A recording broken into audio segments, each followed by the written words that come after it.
Hello and welcome to another Bible in the News. As Russia continues its aggression in the Ukraine, it turns off the gas to parts of Europe. Europe responds, seeking to ban Russian oil completely, with plans underway to also ban Russian gas by the end of the decade.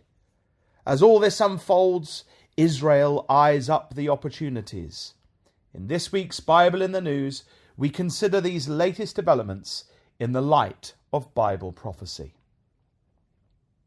The prophecy of Ezekiel 38 teaches us that, before the Lord Jesus Christ returns, a confederacy led by Russia, verse 2, comes down from the north and attacks Israel.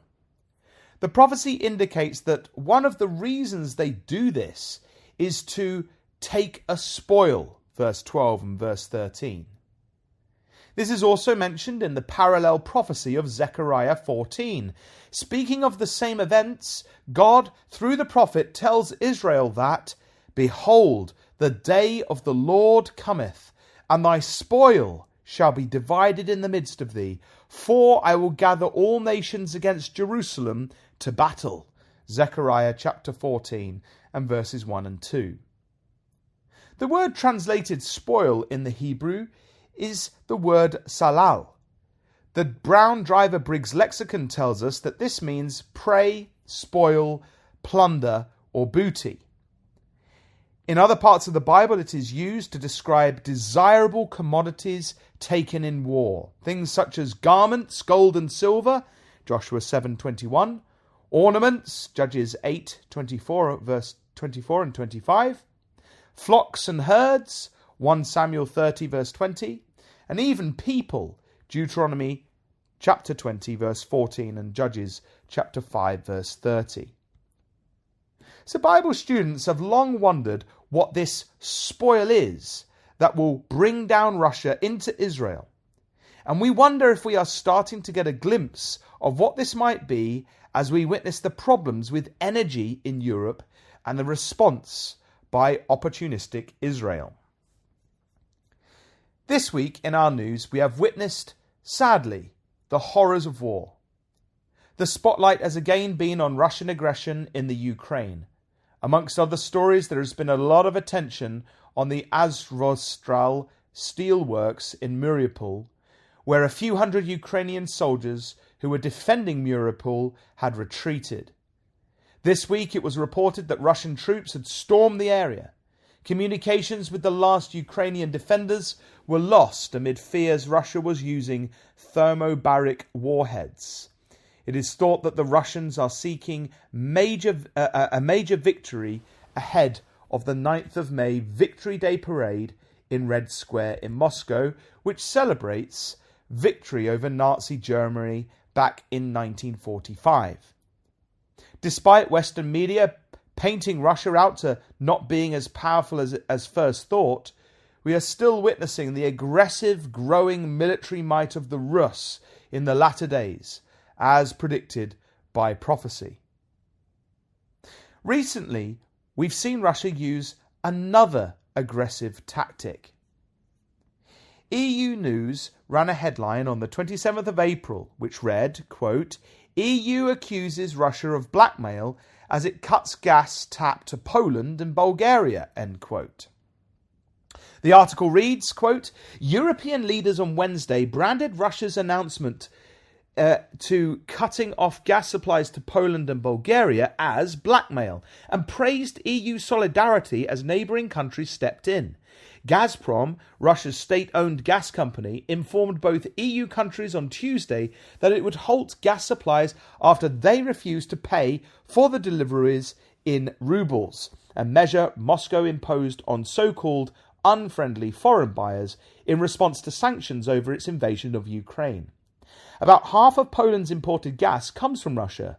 According to Forum Energy, a think tank, the share rises even further for Bulgaria, which gets at least 3/4 of its gas imports from Russia. Commission Chief Ursula von der Leyen labelled Gazprom's decision as yet another attempt by Russia to use gas as an instrument of blackmail in a statement on Wednesday morning. She added that it is unjustified and unacceptable, but sought to strike a reassuring note, stressing that the 27-country bloc is preparing for this scenario and has put in place contingency plans for just such a scenario, and we worked with them in coordination and solidarity. End quote. Apparently, the gas was again turned back on by Russia, but the warning shot was fired. Energy is being weaponized by Russia. On Wednesday, the European Commission President Ursula von der Leyen also announced the intent to cut the EU off from Russian oil. Today, she said, we will propose to ban all Russian oil from Europe. We will phase out Russian supply of crude oil within 6 months and refined products by the end of the year, she announced. There have also been discussions about Europe ceasing to buy Russian gas. This is a much harder challenge as Europe is so reliant on Russian gas. But apparently plans are afoot for the EU to soon unveil plans to end Russian gas imports by the end of the decade.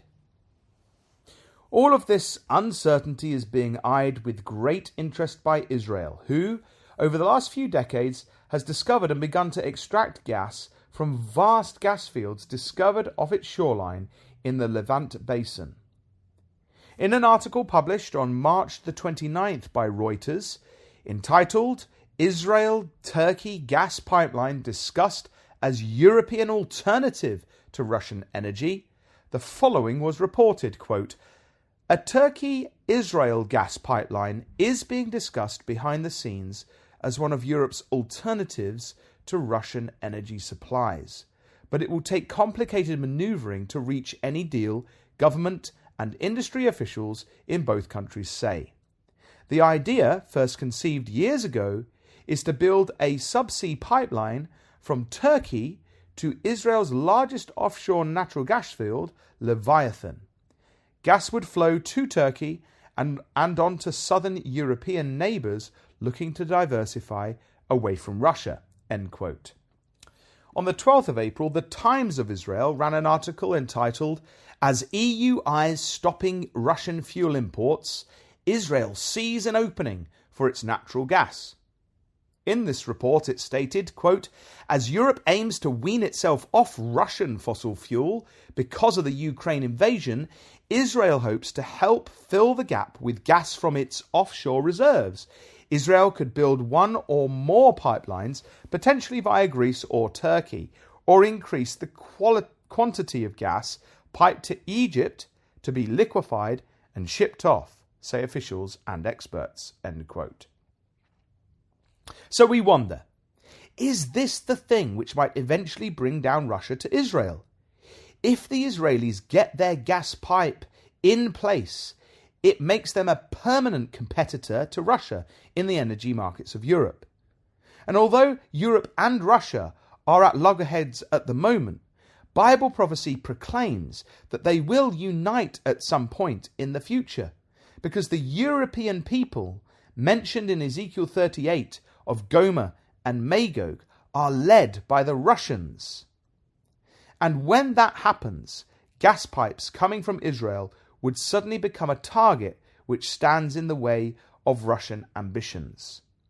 The scene would be set for the so-called evil thought, which is recorded in Ezekiel 38, of the invader to come and take a spoil. But how things will exactly pan out we do not know. All we know is that we are in the latter days. The nations are being moved into position as the prophets have told us they would, and events are leading up to the return of Zion's King. And so we watch and we wait for the time when, as it says in Zechariah 14 verse 9, the Lord Yahweh shall be king over all the earth. In that day shall there be one Yahweh, and his name one. Join us again next week for another Bible in the News.